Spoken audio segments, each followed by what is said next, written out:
Take your stinking paws off me, you dirty ape! Welcome to the BJ Show. Let's rock and roll. Rock and roll. Come on, everybody. Let's lose control. Brad and John, they're the ones to follow. Yeah, ready for the ride. It's the BJ Show. BJ Show. It is the BJ Show, comprised of two people. Brad, myself, and John Combest, C-O-M-B-E-S-T. John, some people call him the swizzle stick that stirs the drink that is Jefferson City? That's what they call John?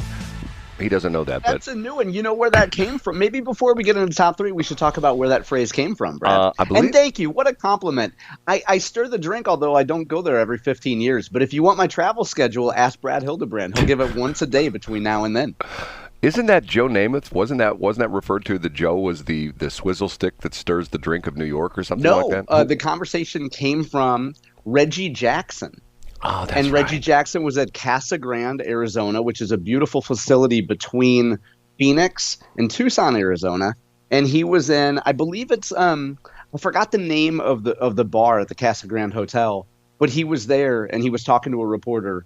And he looked down at his drink, as legend has it, and said that he was the straw that stirs the drink. I thought it was the swizzle stick, but nobody knows what a swizzle stick is. Do they? No, not anymore, Brad. Do they? Brad, what was the new clip that you played about? It sounded like a Godzilla movie. Get your filthy hands off me. You heard that? I did hear that, yeah. You want me to play it again? Yeah, please do. Take your stinking paws off me, you dirty ape! Don't know what that's from. I don't know. That's the classic line from Charlton Heston from Planet of the Apes. Okay, Yeah. okay. And I got another new one, too. It's Charlton Heston Day. Okay, you ready for this one? I'm ready, yeah. For this you shall drink bitter waters.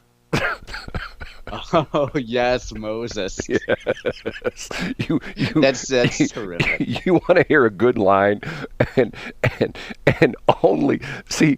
Maybe it still happens. We just don't know about it. But sometimes you hear the behind-the-scenes stories of these famous Hollywood stars. Okay, and this is a true story, which supposedly has been witnessed by many people. When Charlton Heston was doing what was that? That was the Ten Commandments, wasn't that the movie? The Ten Commandments. 10 Commandments, yeah. 10 Commandments. Okay, he was on the set out in Hollywood, and he was complaining, and he had to wear this long beard. He spent like hours in makeup, and the story was he got to the set at like 3:00 in the morning every morning, and they did like 3 hours of makeup. They had to put all the stuff in his face and attach this beard and his hair and the whole bit. So he's walking through the back lot. And he runs into Bob Hope, and Bob Hope says something to, "Hey, Charlton, how you doing?" And he goes, "Oh, it's terrible." He says, "I have to get to the studio here at 3:00 in the morning. I go through 3 hours of makeup." And he says, "And then I have to wear this hot robe all day long." And Hope says, "Hey, man, nobody said it was easy being a Jew." Now, obviously, Bob Hope was Jewish, but, once again, I mean, sometimes, see, what's interesting is, a long time ago, I worked for a boss, and he said, a true communicator, I still remember this line, a true communicator communicates with an economy of words. And I always thought that was interesting. Yes. And sometimes, some of the funniest comedic lines are like 10 words long. You know what I'm saying? Just crazy, yeah. Weird stuff that you hear. Okay, that's John Combest. And by the way, John, I'm going to make a wager with myself this morning. I think I know what one of your top three is. Now, John's given me grief in the past because he doesn't think that I go and look at his website before we go on the air, which I mostly do.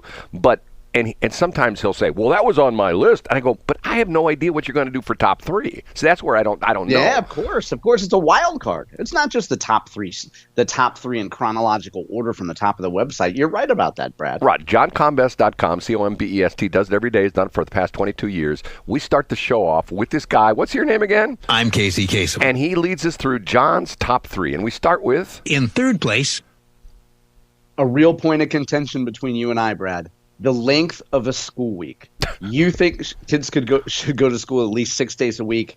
I say we go to the Sunday school model of 1 day a week. Guess what, Brad?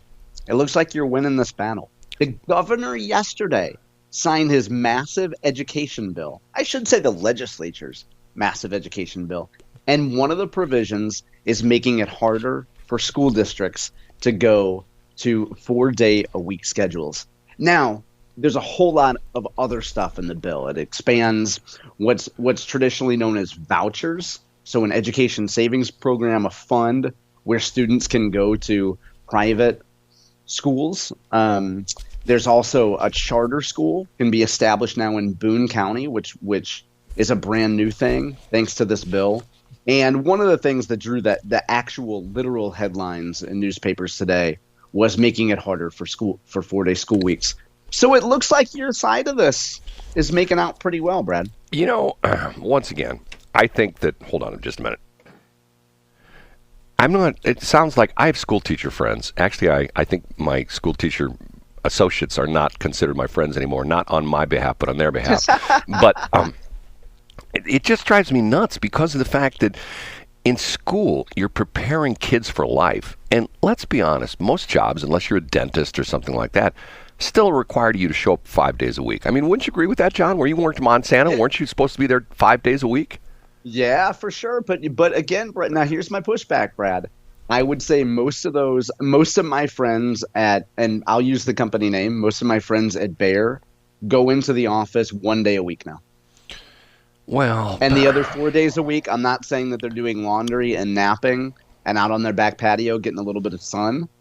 But, they're working diligently the other 4 days a week. I'm sure they're slave to their computer at home from 8 to 5. It's the reality, Brad. After thanks to COVID, if you're a corporation, you cannot expect people to come into the office 3 days a week anymore, much less 4 or 5. Yeah, you can. You can be like Elon Musk and say, "Look, come back to work.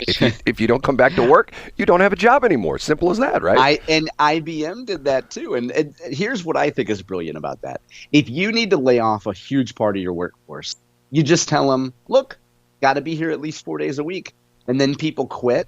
And then you don't have to pay severance to them. Well, now the other thing is, Brad, my other quibble with you on this is that if you say that school is to prepare people to be modern day adults, if that were true, you would just have classes where you scroll your phone in the kitchen all day, you pop some edibles, you lay around, you watch Bravo, you take naps. That's what adults do today, Brad. Maybe I'm old school, but I just think that the work ethic is gone to hell. Now, not totally, because I still know young people. I still know some. Matter of fact, my middle son has always been a hardworking kid. Matter of fact, when he went to Mizzou, he went to school year round. And not year round, but he went. I mean, I give you a perfect example. He had a job at the book depository or something like that, some big company that's off campus there in Mizzou that recycles all the textbooks and things, stuff like that. And whatever his last day of finals was, the very next day, he started work at the book place because all the kids turned in their books. So he's working behind the scenes, recycling the books and getting the books ready to be, sold back at the bookstore as used and stuff like that. And he worked that job till the day before class started. And then in the summer, he had a full-time internship. How do I know this? Because I moved him, I don't know how many times, between Columbia and Kansas City. For 3 years in a row, he had a full-time internship at Garmin in Kansas City, which ultimately led to his full-time. I mean, literally, when he graduated, he already had a job. Him and his wife, they got married in his senior year, and he didn't go to graduation. On graduation Saturday, I drove down to Columbia. I moved him and his wife to Kansas City. They rented an apartment in Kansas City, and he started his full-time job on Monday. On Sunday, him and his wife, rearranged all their furniture in their new apartment. And on Monday, he started his new job. And I'm going like, man, that's a worker bee, Now, my youngest son, not so much.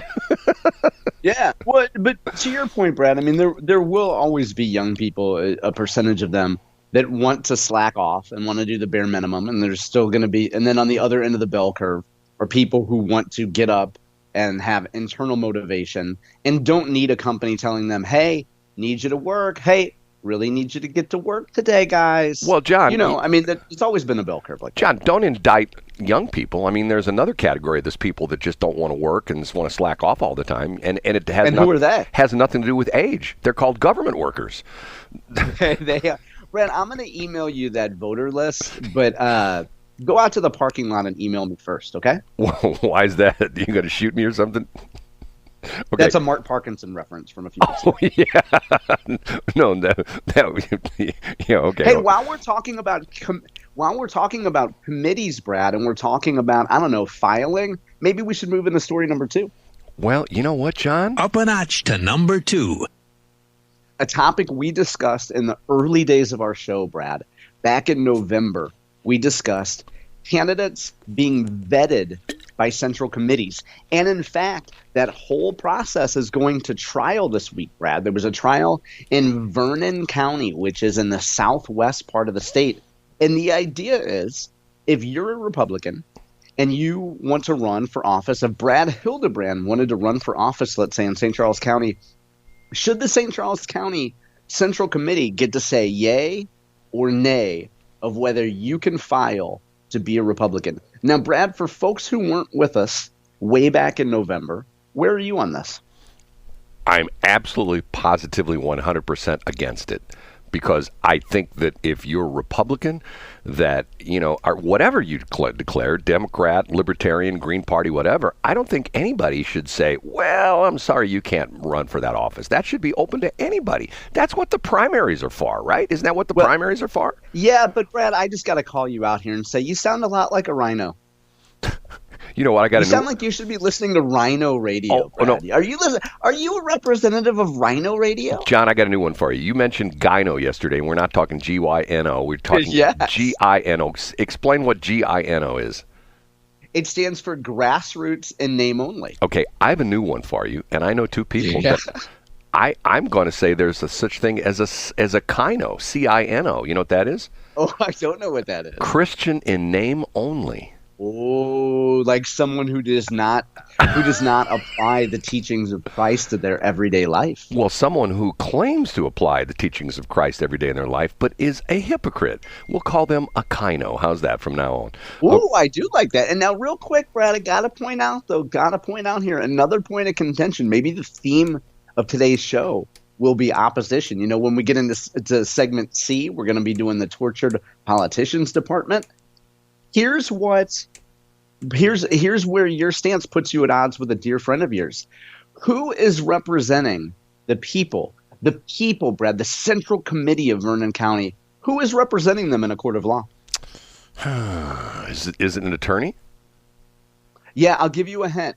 He owns the world record for overhead press, and he did it in a natural way. Whoa. Are you talking about Mark McCloskey?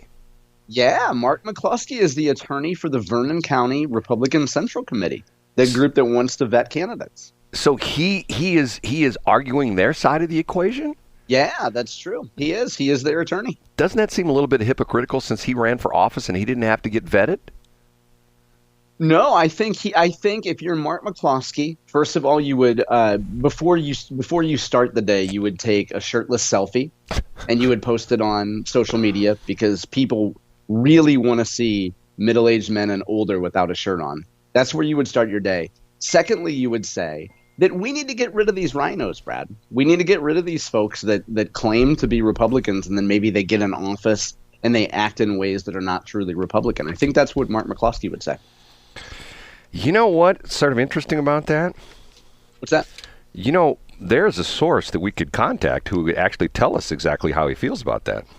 Oh, yeah. Would he bill you for that, Brad? I don't think so. Matter of fact, you threw down the gauntlet. So hold on a minute. Hey, if you want to call him, hey, here's the other thing. Can you ask him, Brad, again on the air, how he gets his physique?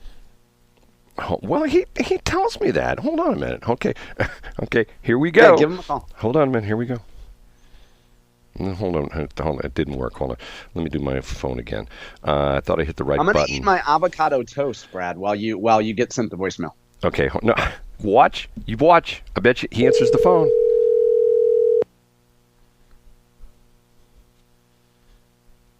One ringy dingy, two ringy dingies. Hi, Brad. Mark, first off, you just won me a bet. You're live on the air, so no potty mouth, okay? Okay. Okay, you're on the air with me and John Combest. You know who John Combest is, right? Yes. Okay.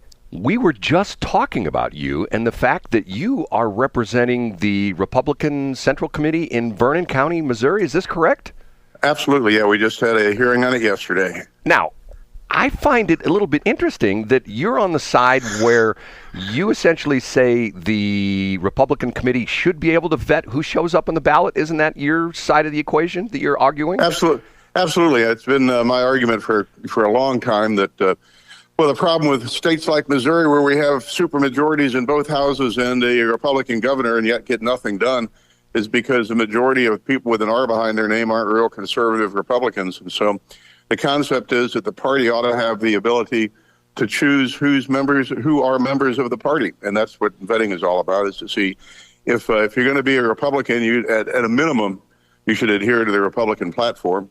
And that's basically the essence of vetting. Well, Mark, I have to take issue with you on this. Let's go back a couple of years, and this interesting guy by the name of Mark McCloskey decides he runs for the United States Senate. And let's say the Republican committee says, we don't like Mark. We're not going to put him on the ballot. How would you feel then? Well, the whole concept of vetting is to make it as objective as possible. The first thing is just the Republican platform. I think we're back to the 16 platform now, since at the convention this last weekend they weren't able to pass a new platform. But let's say you adhere to the Republican platform. Then there's a 25-question survey, which is then scored objectively by the computer, actually. And so we've made every attempt to make it as objective as possible so that personal biases and personal relationships will not come into the mix. And basically the multiple guest question answers for the survey are taken from the Republican platform, from the Democrat platform, from the various different parties' published materials. And for example, I probably would not score as high as some others on the survey because I'm a little bit more conservative than the average Republican. And the most conservative answer is not the one that's most consistent with the Republican platform. And so, I would pass the vetting process, and it's not a matter of whether or not people have personal animosity or not. Well, see, that's where you and I disagree on this, because I think that's what primaries are for. I think that anybody who wants to put their name in the hat and should, that they should be vetted in the primary. I don't think the Republican committee should have anything to do with that. But you know what? That's what makes life interesting, because you and I are different, aren't we? Well, and then think about it this way, though. For example, where I vote in Franklin County, there'll be a lot of people on the ballot who have an R behind their name, but are running unopposed, or people you've never heard of, but you presume because they've got an R behind their name that they represent the same values that you do. And they may be the biggest leftist liberal in the world, you would not know because there's no vetting process. Well, there is vetting in Franklin County now, and vetting, of course, in Vernon County where we had this lawsuit. There's a very old case that basically says that if you don't adhere to the Missouri Supreme Court case, if you don't adhere to your party's fundamental principles, but you run under that party's ticket, you're committing a fraud on the voters. Because whereas the party intelligentsia may recognize what your real political ideals are, the average voter does not, and will trust your party orientation as representation of your political beliefs. And that's why I think vetting is important. You can say the voters have a choice, but the average voter is not in tune enough to make necessarily an informed choice on every candidate. And you probably do this yourself. Well, I say this. I've been saying this for many years, long before I ever thought about personally getting into politics. That if you're the kind of person that goes into the voting booth and checks the box just because you recognize the name but know nothing else about the candidate, then do us all a favor and stay home. John, Mark, you are always fascinating. Shall we call that the wolf in sheep's clothing clause in the Constitution, or whatever you said was the Supreme Court? Would that sort of be appropriate to that? I kind of like that, yeah. Okay, John, we've got a little situation here. John's on the line, but he can't. He can hear you, but he can't talk back to you. He wanted me to ask. I like that. I wish it was that way in court all the time. Yeah, when you're up against a prosecuting attorney, you wish that. And by the way, don't you find it interesting that nobody can find Kim Gardner? Don't you find that fascinating? I love it. Well, maybe they should go look at nursing schools or someplace where she's not supposed to be, and that's where she's going to be. Right. Okay. But John's question to you is, how do you really? He still doesn't believe that you work out every day and you look like Mr. Atlas. He doesn't believe that. Well, it's true. I try to work out every day, but on days, when I have, like yesterday, where I had to be in court on the other side of the state at 9 o'clock in the morning, it makes it difficult. But I've been doing that since I was 5 years old. Well, the whole thing comes down to, first off, I will compliment you again because I probably talked to you, 7 or 8 times over the last few years. We've been talking back and forth. And the amazing thing is, every time I call you, with the exception of once or twice, you answer the phone. And when you don't answer the phone, you're on another phone call, and you always call me back. Now, I could call Eric Schmidt 20 times a day. I could call Josh Hawley 30 times a day. And guess how many times I'd get a return call from either of those kind of guys? Well, I suspect 0. Yes, very good. They've been elected. They don't need to campaign anymore. Once you get elected to the Senate, you can be in there until you're Joe Biden's age. And my favorite meme recently was this man and wife talking to their father who's in his early 70s, and they're saying, Dad, you're slowing down a little bit. You got this big house here, mom's gone, things are getting rough, it's time we had that talk. We think you should run for Senate. Hey, by the way, Mark, I'll leave you with one last thought. Remember the Joe Biden talk about his uncle got eaten by the cannibals? Do you know that my uncle was actually a cannibal in New Guinea? So maybe there's a connection between Joe Biden and myself. There you go. Hey, Mark. Now, a dietary supplement. What's the next step? Are you going down to Vernon County? What's the next deal on that? Well, here's the deal. We had the hearing on the merits. I filed a petition for writ of mandamus. The judge granted the preliminary writ, set it for a hearing on the merits yesterday. We stipulated to the facts and just made our legal arguments. In the meantime, the Vernon County Clerk's office has filed a writ of prohibition in the Western District Court of Appeals, kind of a mid-decision counterattack. Court of Appeals ruled on Monday that they're going to hold their ruling in abeyance until the trial court rules on the case in chief, and they've given her until 10 o'clock on Friday to come up with a decision. So right now, if the court rules our way, the Western District will take a look at it. If the court rules the other way, then I'll ask the Western District to take a look at it. So we're in mid-process right now. Mark, as always, thank you so much. You're the guy with all the answers, and I appreciate it. Thanks for calling, Brad. Bye-bye. Okay, John, there you go. Is that incredible? I lost the bet, Brad. Okay, we're way behind. I shoved some avocado toast in my face, and then the man picked up the phone. And yes, we are way behind. Okay, but hold on a minute. This has got to be on John Combest. This has got to be on tomorrow's John Combest, because we're breaking news right here in our show, aren't we?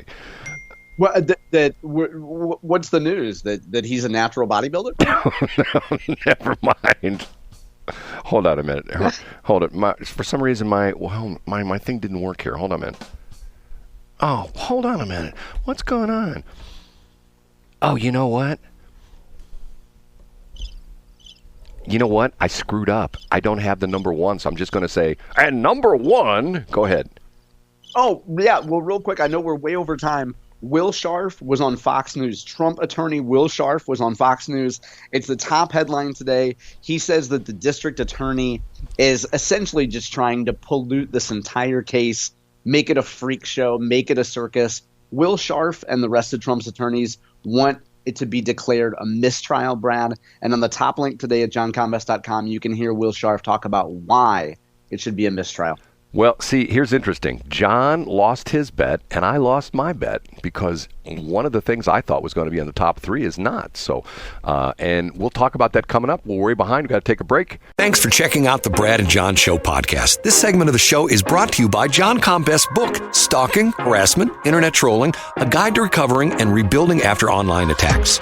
It's a great reference if you've ever been the unfortunate target of a social media attack. It's available on Amazon. Just search John Combest. That's Combest, John Combest, and the book will show up in your search results. Now it's time for another segment of the Brad and John Show. Can you handle it?